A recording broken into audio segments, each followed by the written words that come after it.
Good evening everyone, welcome to our class. हम यहाँ पे डिस्कस कर रहे हैं सिविल इंजीनियरिंग, जिसको जियो टेक्निकल इंजीनियरिंग के नाम से जाना जाता है, सॉइल मैकेनिक्स को। तो ये सब्जेक्ट हमने स्टार्ट किया था एंड हमने यहाँ पे यूनिट फर्स्ट को भी कंप्लीट कर लिया था, जिसमें हमने इंट्रोडक्शंस के बारे में डिस्कस किया था। यूनिट सेकंड भी हमारी कंप्लीट हो गई है एंड यूनिट थर्ड भी। और हमने जो भी यूनिट्स अभी तक कंप्लीट कर लिया, दैट मीन्स हमारा 15% सिलेबस यहाँ पे क्या 15 नहीं 50% हमारा पूरा सिलेबस क्या कंप्लीट हो गया है। ओके, अब आपको क्या करना है, सिर्फ चीजों को रिवाइज करना है। अभी तक हमने क्या क्या पढ़ चुके हैं, जैसे कि प्रॉपर्टीज ऑफ सॉइल के बारे में डिस्कस किया। इंडेक्स प्रॉपर्टीज ऑफ सॉइल हमारी कंप्लीट हो गई, जो एग्जाम के पॉइंट ऑफ व्यू से अगर देखा जाए तो बहुत इंपॉर्टेंट है। ओके, अब आपको क्या करना है, क्वेश्चंस प्रैक्टिस करना है एंड किस किस टॉपिक में हमारी ज्यादा कमांड होनी चाहिए, तो उन चीजों में आपको फोकस करना है। ठीक है, तो व्हाइट बोर्ड में अभी हम जो भी क्लासेस ले रहे हैं, ये भी हम जो पढ़ रहे हैं, ये सारे इंपॉर्टेंट है आपके एग्जाम के पॉइंट ऑफ व्यू से। आप किसी भी एग्जाम को टारगेट करके चलो, एमपीपीएससी हो, यूपीएससी हो।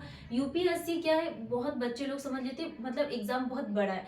बड़ा कुछ नहीं होता, क्या है, आपको चीजें जैसे क्या डिस्प्लेसमेंट पाइल है, इसी से क्वेश्चंस पूछ लेगा, तो आपको इसका बेसिक क्लियर होना चाहिए एंड ये चीजें पता होनी चाहिए कि क्वेश्चंस किस तरीके से एग्जाम में पूछे जाते हैं। तो वो चीजें मैं आपको बताऊंगी। तो हमने क्या है, डीप फाउंडेशंस को स्टार्ट किया था। थोड़ा सा भी हम यहाँ पे डीप फाउंडेशंस का रिवीजन कर लेंगे अभी लास्ट में। सबसे पहले हम यहाँ पे ये देख लेते हैं कॉम्पैक्शन पाइल क्या होती है। आज की क्लास में हम यहाँ पे क्या डिस्कस करने वाले हैं, कॉम्पैक्शन पाइल क्या होती है, एंकर पाइल क्या होती है, बैटर पाइल के बारे में डिस्कस करेंगे एंड डिस्प्लेसमेंट पाइल और नॉन डिस्प्लेसमेंट पाइल क्या होती है। ठीक है, तो हम स्टार्ट करने वाले हैं कॉम्पैक्शन पाइल के लिए। अगर हम बात करें तो जो ये समझ लो हमारे पास ये क्या पाइल है, और अगर हम इसमें लोड लगाएंगे मतलब इसका क्या हो रहा है, कॉम्पैक्शन हो रहा है। तो this compact loose granular soil, तो कॉम्पैक्शन पाइल क्या करती है, जो लूज ग्रेनुलर सॉइल होती है, लूज ग्रेनुलर सॉइल को क्या करती है, कॉम्पैक्ट करती है। तो this compact loose granular soil and it itself do not carry any load. अगर हम यहाँ पे कॉम्पैक्शन पाइल के लिए बात करेंगे, तो ये क्या करती है, किसी भी लोड को कैरी नहीं करती, तो it do not carry any load. Next हम बात करने वाले हैं, it may be made up of sand, और ये किससे मिलकर बनी रहती, सैंड से। तो आपको किन वर्ड्स में ज्यादा फोकस करना है, कॉम्पैक्शन सॉइल जो रहती है, कॉम्पैक्शन पाइल। तो this compact loose granular soil and it do not carry any load and it may be made up of sand. ठीक है, ये किससे मिलकर बनी रहती है, सैंड से मिलकर बनी रहती है, और यही प्रोसेस क्या कहलाती है, कॉम्पैक्शन पाइल। नेक्स्ट हम बात करने वाले हैं एंकर के बारे में, कि एंकर पाइल क्या होती है। तो एंकर अगेंस्ट हॉरिजॉन्टल, ये क्या होगी, हॉरिजॉन्टल। तो एंकर अगेंस्ट हॉरिजॉन्टल पुल और वाटर, पुल फॉर वाटर और sheet piling, pull for water और शीट पाइलिंग, तो ये क्या कहलाती है, एंकर पाइल। इससे क्या समझ में आ रहा है आपको, जो एंकर हम पाइल यूज करते हैं, तो इसके अगेंस्ट में हम एक हॉरिजॉन्टल पुल लगाते हैं, दैट मीन्स लोड लगा रहे हैं फॉर वाटर और शीट पाइलिंग के लिए। ठीक है, आपको लूज ग्रेनुलर सॉइल किसके लिए यूज किया जाता है, कॉम्पैक्शन पाइल, एंड ये किसी भी लोड को कैरी नहीं करती है और ये सैंड से मिलकर बनी रहती है। वैसे हमने एंकर पाइल के बारे में डिस्कस किया। अब हम बात करने वाले हैं बैटर पाइल्स के बारे में। जो भी हम यहाँ पे पाइल्स के बारे में डिस्कस कर रहे हैं, ये डायरेक्टली आपके एग्जाम में पूछा जाता है। जैसे कि लूज ग्रेनुलर सॉइल आपके ऑप्शंस में दे देंगे एंड पाइल से आपके क्वेश्चंस पूछेंगे कि कौन सी पाइल है। ठीक है, अब हम बात करने वाले हैं बैटर पाइल के लिए। This resist horizontal and incline force, ये हॉरिजॉन्टल इंक्लाइन फोर्स को रजिस्ट करती है, specially in water front structure, these are derived. Okay, तो ये क्या कहलाती है, बैटर पाइल्स। नेक्स्ट हम बात करने वाली है डिस्प्लेसमेंट पाइल के लिए। डिस्प्लेसमेंट पाइल क्या होती है, तो डिस्प्लेसमेंट पाइल्स के बारे में अगर हम बात करेंगे, तो it displace the soil laterally और अपवर्ड। ये लेटरली और अपवर्ड क्या करती है, सॉइल को डिस्प्लेस करती है।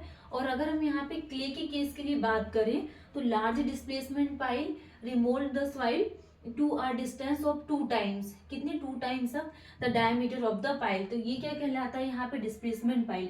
नेक्स्ट हम यहाँ पे लूज सॉइल के लिए बात करेंगे, the sand up to a distance of 3.5 times the diameter of pile measured or pile measured from the center of pile. Next हम यहाँ पे नॉन डिस्प्लेसमेंट पाइल के लिए बात करें, तो बोर्ड पाइल्स को हम यूज करते हैं नॉन डिस्प्लेसमेंट में, और कुछ आपके एग्जाम के पॉइंट ऑफ व्यू से याद रखना है आपको, जैसे कि स्पेशल पॉइंट कुछ जो हम यहाँ पे ड्रिवन कॉन्क्रीट पाइल यूज करेंगे, तो इसको diameter up to 500 mm bored piles and may be even 2 to 3 times. ये कुछ पॉइंट्स है, जैसे driven concrete pile diameter 500 mm and bored piles may be even 2 to 3 times. Okay, तो हमने जैसे compaction pile, anchor pile, batter piles के बारे में डिस्कस किया, और यहाँ पे डिस्प्लेसमेंट पाइल और नॉन डिस्प्लेसमेंट पाइल के बारे में। तो इससे क्या क्वेश्चंस पूछे जाते हैं एंड आपको डायरेक्टली ध्यान रखना है। अभी हम यहाँ पे और डिस्कस करने वाले हैं कुछ स्टैटिक फॉर्मूलाज के बारे में, कि फॉर्मूला क्या होती है और कैसे हम इसको डिराइव करते हैं।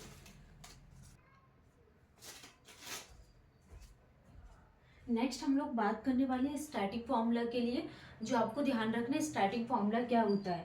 अगर हम बात करें यहाँ पे स्टैटिक फॉर्मूला के लिए, तो क्यू यू इक्वल टू क्या होता है, क्यू पी यू प्लस क्या आ जाएगा, क्यू एफ। ये क्या रहता है फॉर्मूलेस, हमको क्या है न्यूमेरिकल सॉल्व करने के लिए एग्जाम में क्या यूज होते हैं। अब हम बात करें कि क्यू पी यू क्या होता है, तो सारे हम नोटेशंस के बारे में बात करेंगे। सबसे पहले हम फॉर्मूला समझ लेते हैं, Q P U equal to कितना आ जाएगा, क्यू यू ए इंटू क्या आ जाएगा, ए बी।